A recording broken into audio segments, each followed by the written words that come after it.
The Fusengbuwa ruling house of Ijebu has raised concerns over the ongoing process of selecting a new Awujale of Ijebuland, insisting that the revered stool must not be subjected to money, intimidation or political interference. Speaking on behalf of the ruling house, the Oloriebi Otumba Latif Owoyemi said the Awujale stool remains a sacred traditional institution whose selection process must be guided strictly by customs and traditions handed down over generations. He stressed that no amount of inducement or pressure should influence the emergence of the next paramount ruler of Ijebuland.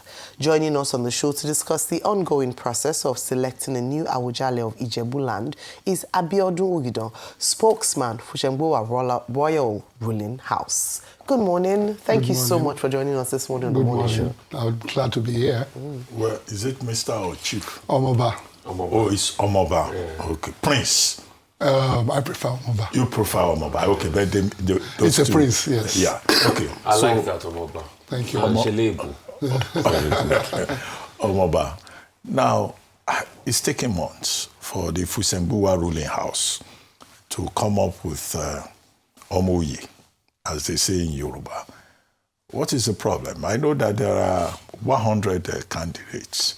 Okay, there's been the screening process, the submission of credentials, the interviews have more or less started, and then now the state government says there are protests. But Ijebu Ode community in particular seems to be divided. Sons and daughters of Ijebu Ode, they are on the streets. They say they support the governor or the government suspending the process.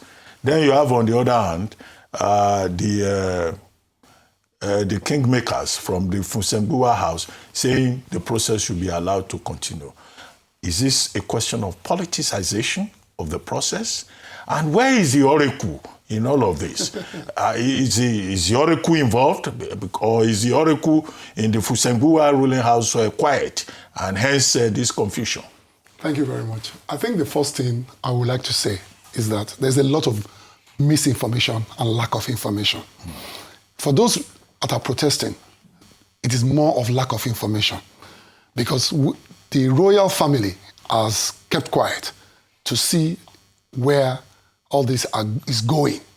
I can tell you for free that having 95 to 100 people coming out as candidates is because of the number of years that the family has been before getting back to the position of coming to the throne. There are several generations that has come to stay. So that is the reason for that. So people should know that 100 years is a long time. And the children to grandchildren to great-grandchildren has expanded, maybe exponentially or maybe any other way. But the fact is that we are more people in the Fusengbuwa from the last king of Fusengbuwa. That's number one. Number two, I think the family, we want to first of all make it clear to the public that the issue of, sorry to say this, the Ghana must go bags or jute bags, we need to clarify that, yes, that these are documents of each of the candidates for the throne of Awujale that were screened by the family, not the kingmakers. What the law says is the family must screen them. And unfortunately for us, because the family has gone so large, we had three separate factions. The chairman's faction, which is Otumba Oyemi, the Otumba Ajidagba faction, and Professor Fasi Yesu's faction. And we came together, not by government, because I had somebody saying that it was the government that made them to... Faction or branch? Yeah, we call it faction because there was a argument and fight for who is the leader, who is the Olorebi, because everybody had their own direct routes that they can claim on. And we came to a bottom line that we need to come together. And we did that. So you've come together, so there's no longer any faction? No, there's no faction. We are one. Very good. And what we did was that before that merger came, what we found on ground is what we used. People had done their own screening separately. So we said, instead of going all the way back again to start all over again, because we had a deadline, what the law says, the 2022 chieftaincy law, once we have been issued a letter from the local government, we have 14 days. So can we go back and start doing screening for 90-something people or 100 people. So we took all the factions that have been merged and brought all them in. So this group brought their own list with their documentations. So if you are not on a list of one of them, it means you did not submit any documentation, because all the documentations was bagged in front of the DSS. They were with us in the offices we used. The police was there, headed by a DPO, put padlocks right in front of them, and escorted us right to the palace, where it was submitted to the kingmakers, the Afobajes. And the Afobajes received, and we believed our work from the family has been done, because we have already brought in the documentations. And they told us, we brought it on a Monday, and they said by Wednesday they want to start seeing the candidates one by one, because I can quote that they even said that they will not pick any Awujale that they cannot see, because there are some criteria, traditional criteria that is not in the law, that an Awujale of Ijebuland must have. I'll give you one. It cannot have any deformity. It is not written in any law, but it is a law. Awujale cannot have one missing finger or one broken leg or marks on his body. That's discriminatory. That's discriminatory. It is against Section 42 of the 1999 Constitution. History. Yes. Fusengbuwa in 1933, after a year of his coronation, was shot. Yes, he was shot. And his hand had to be, I think, taken off, amputated afterwards. That I can tell you, my brother, is that it's after he had gone into the conclave. There's a place called conclave that every king that is chosen will still have to go for the tradition. Just like you asked, is the Ifa still in play? Those are traditional things. Ifa is not in the law, but it is part of tradition. These are things that in Ijebuland is our own way. People know that, and people don't argue on that. But according to the law, you have said your bit is discriminatory, is that and that. But every family does as their own. Even we're talking about intra-family now. Maybe they say in our family we don't eat oil. It's not against the law, but at the same time, that is what they believe in their family. And the Ijebus have that. But to go back to the point, after this misinformation, there's been a lot of allegations and counter-allegations.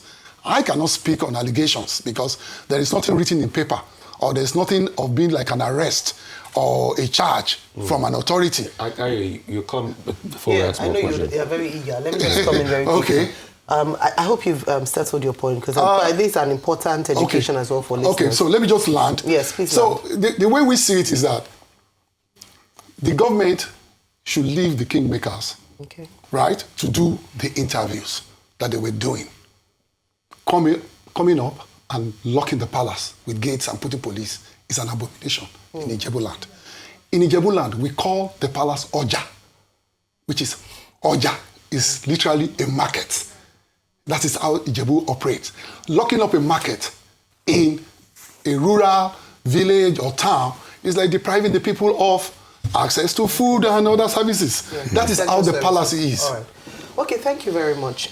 You say it's an abomination. Is it also an abomination for corrupt practices to occur in instances like this? Because we have grave allegations made by one of the nominees around inducements, even though I know some people have come out to debunk, but I'd like to hear from you inducements, issues around the fact that there's some form of bribery, corruption going around.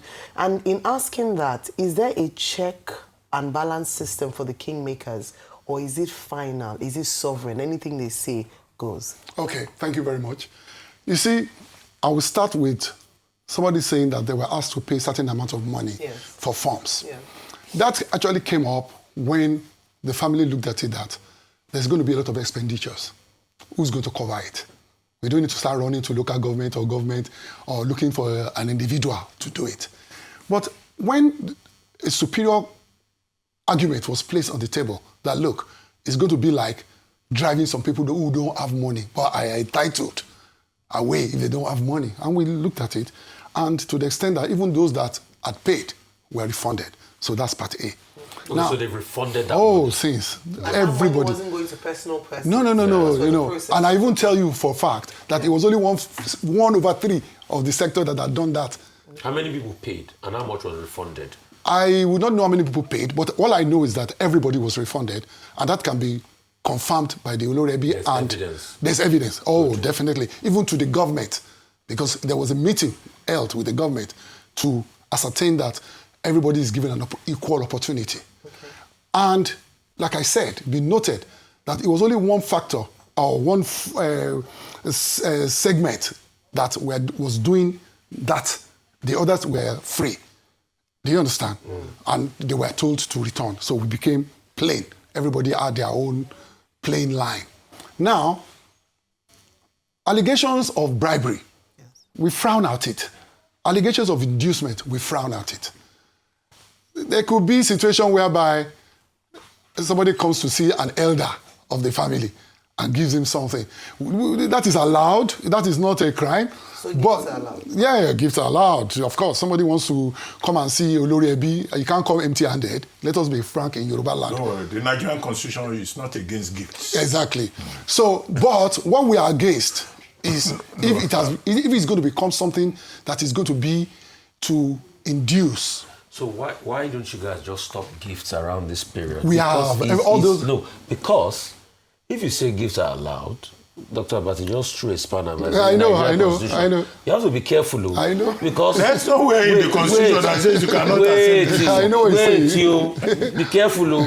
Because if you say gifts are allowed, there is no how any gift given this period will not be seen as inducement. Definitely. Why don't we finish all this period first? Keep your gifts. And keep the gifting after this process. Okay. Because that one they just threw. It's a bad spanner. I know, you can't enter into Ijebu. I can tell you for free that I understood where it was coming from. But I can tell you when I said that I'm not talking about an occurrence. I'm not using it as an example of occurrence or a concurrent situation. I'm using it in an open situation. But to go back to the point of inducing somebody, yes. The Ijebus have a structure in place that is frowned upon to maneuver or try and do whatever it is not right to put somebody on the Any checks and balances? That's what I'm going to. Okay. For the checks and balances, we have the traditionalists. They're there. That they are still the last line for every chosen candidate. There's no candidate that will just be chosen by their forebears or the kingmakers, and they will just go and present it to the government, and the government signs it off, which they have to do legally. Okay. Quick thing. I think we're hearing that time is fast spent. Couple of things we'll want. Yes. Because these are grave allegations, and that's why I was one of the one calling on the EFCC to look at this. Can we get the evidence of payment back of those 10 million naira? Because those allegations were made on this platform. Secondly, can we get an evidence that cars were not collected and all sorts? And thirdly, I'm sure you watched the interview. I did. The person that made the allegation, was he initially on the list? Okay, let me just quickly... That's Prince Bayo Abdul. Yes. Prince Bayo Abdul. Was he initially on the list? I can tell you what I just said earlier. If he went through Otumba Oyemi, like he said, he must have been cleared, screened, and his documentation submitted. I tell you, if his document is there, and his name is misspelled, like he's insinuating, or his name is not there, then where are his documents? He must have submitted something. All those 95 people, why is he the only one being disfranchised? So on that one, there must have been a situation where maybe he came late and he was trying to put his name or something like that. So you're saying he was not in the list already? I don't know. Because what he said at the last of the interview, I watched it. Yes. They said his name was misspelled. Okay. That they wrote it out in the wrong way. Some people come with a form and they write like 5-7 names, which is natural. We are Yorubas. I have about 7 names. So I could go somewhere and call myself. How did you feel jam before? No, I just use the ones. I use the ones I want, okay. and I stuck with it. So everybody knows that I'm Abiodun. Okay. I could be Akinola. Okay. I could be Olumuyiwa. Okay. So in terms of that, he needs to go back And they will check it. Then the most important thing for him, let me just quickly say that, if the government leaves the Afobaje to do their work, there will be interviews. He will use his mouth to tell them that I'm not Jabba, I'm Abdul, even though I have Jabba on my documentations. Please revert my name. He's not the only one that did that. Several people came back and said the way their names were written, is not the way it's in their documentations. That's one. Then in terms of evidence of the 10 million refund, that's available. I can tell you. You guys make it public? Oh, yes, we can. Yeah. We will. I can assure you that as a PRO and spokesman, that will be done.